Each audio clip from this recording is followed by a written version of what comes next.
जय श्रीमन्नारायण। अस्मद्गुरुभ्यो नमः।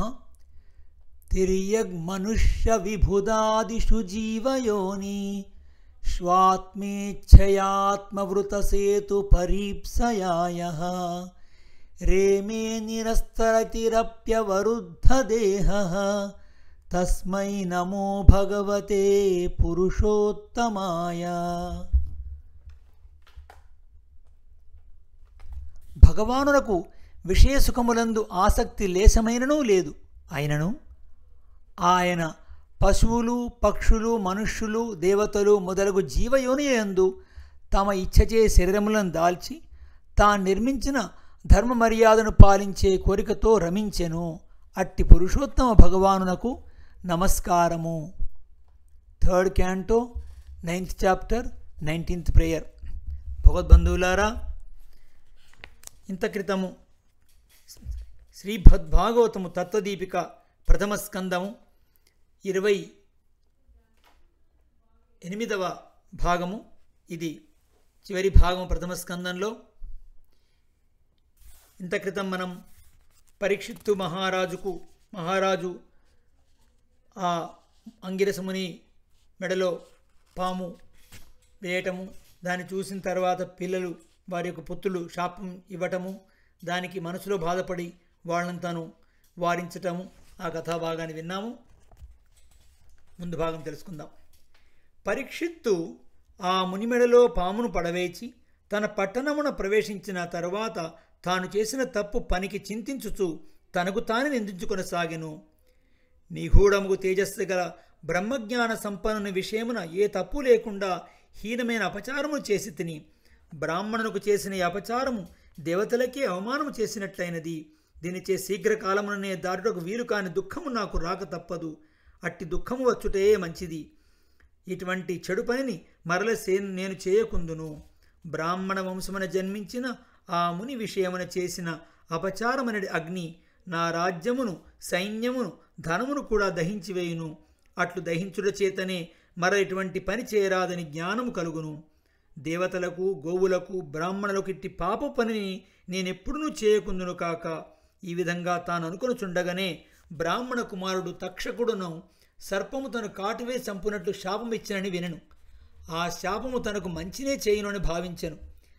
విషయలోలుడగు తనకు ఈ శాపం విరక్తికి కారణము అగును అని భావించి విరక్తి కలవాడై ఈ లోకములో భోగములను, పైలోకములోని సుఖములను విడవదగిన వానినిగా భావించి శ్రీకృష్ణ చరణకమల సేవనే అధికమైన దానినిగా భావించున్నవాడై గంగానది తీరమున ప్రాయపు వేషము చేసి సిద్ధపడెను.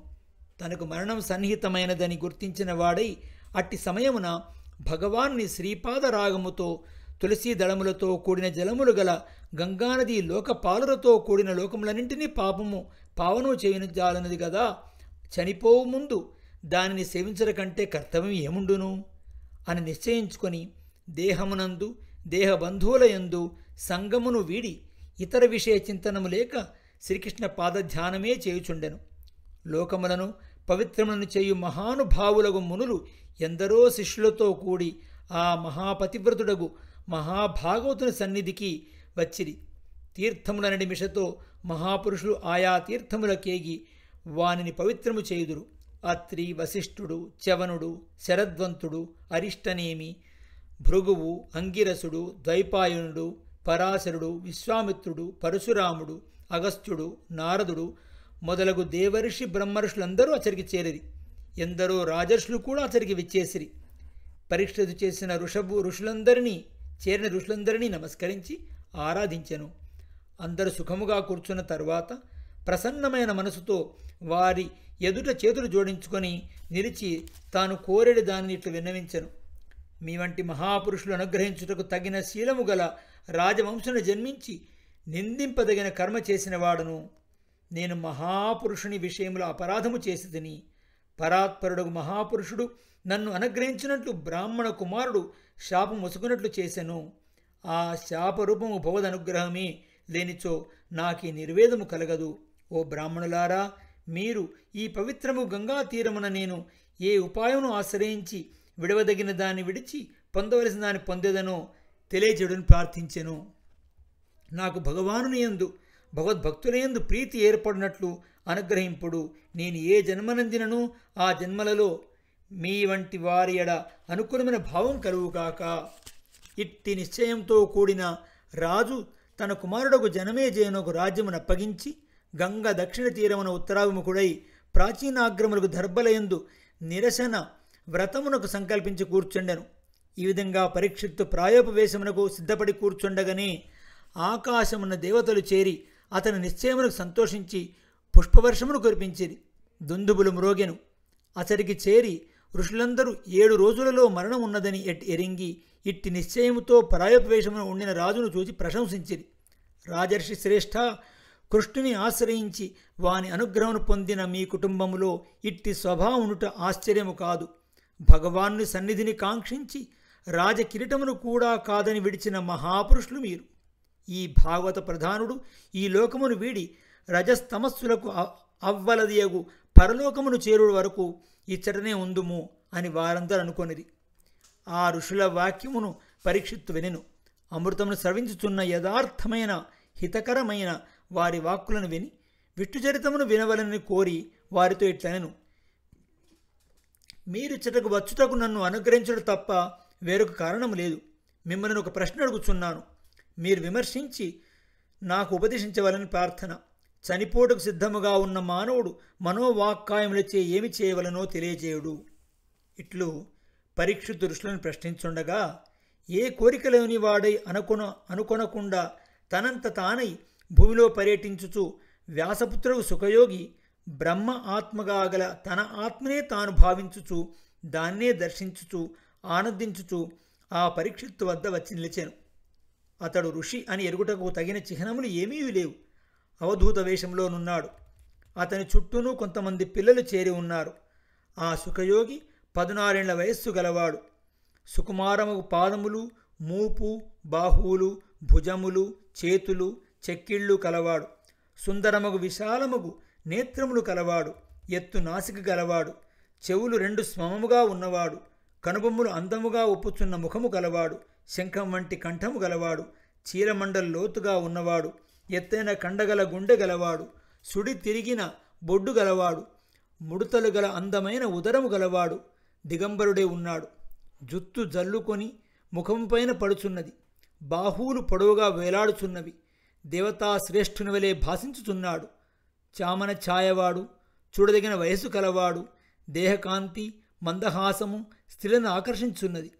పరీక్షిత్తుని చేరి ఉన్న ఋషులందరూ అచ్చటకు వచ్చిన సుఖయోగిని చూచి గూఢవర్చస్సు గల అతని తేజస్సును ఎరింగిన వారై తమ తమ ఆసనం నుండి లేచి నిలిచినారు.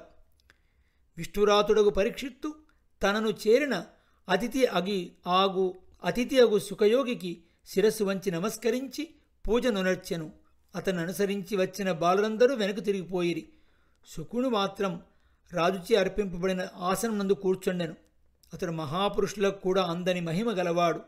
ఆ ఋషుల మధ్యలో గ్రహముల మధ్య చంద్రుని ప్రకాశించుచుండెను. ప్రశాంత వేషముతో ఉండెను. ఏ విధముగు అజ్ఞాన ఆవరణము లేక అతని బుద్ధి అడ్డులేనిదై ప్రశంచున్నది.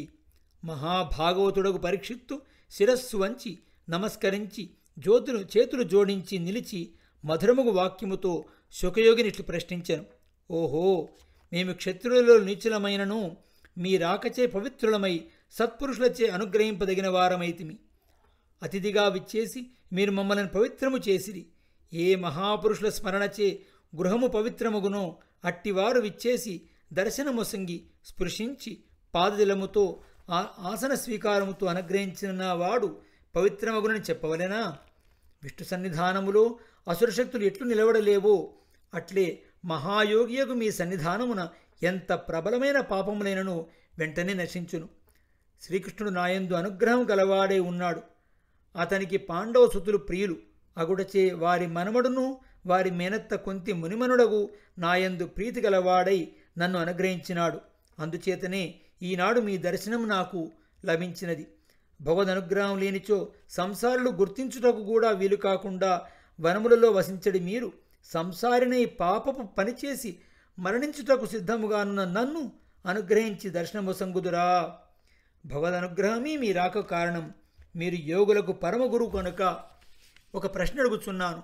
చనిపోటుకు సిద్ధముగానున్న మానవుడు తాను ముక్తి పొందుటకు ఏమి చేయవలెను, ఏమి వినవలెను, ఏమి జపించవలెను, ఎవరిని స్మరించవలెను, ఏమేమి చేయరాదు, ఏమేమి వినరాదు, ఏమేమి స్మరింపరాదు, నాకి రహస్యములను ఎరిగింప ప్రార్థించున్నాను. గృహస్థుల గృహములకు మీరు రారు, వచ్చినను ఆవు పాలు పిండినంతటి కాలము కంటే అధికము నిలవరని నేను ఎరుంగుదును. అట్టి మీరు నన్ను అనుగ్రహించి నాకు సిద్ధికి సాధనమును అనుగ్రహింప ప్రార్థన.